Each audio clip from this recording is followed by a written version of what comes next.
Happy birthday. हॉस्पिटलमध्ये रात्रभर झोप झाली नाही आणि सकाळपासून बरीच गडबड होती. तरी मी दुपारी बेकरीवर आले कारण मम्मीचा बर्थडे होता. फ्रेश वाटावं म्हणून चहा घेतला आणि लागले कामाला.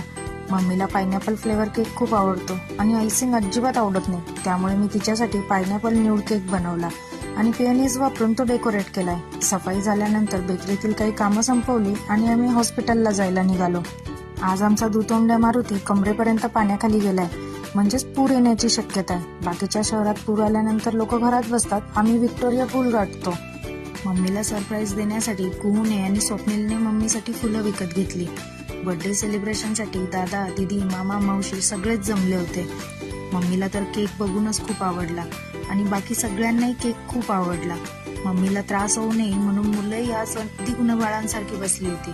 मम्मीचा चेहरा सगळ्यांना बघून आज खूप प्रसन्न वाटत होता.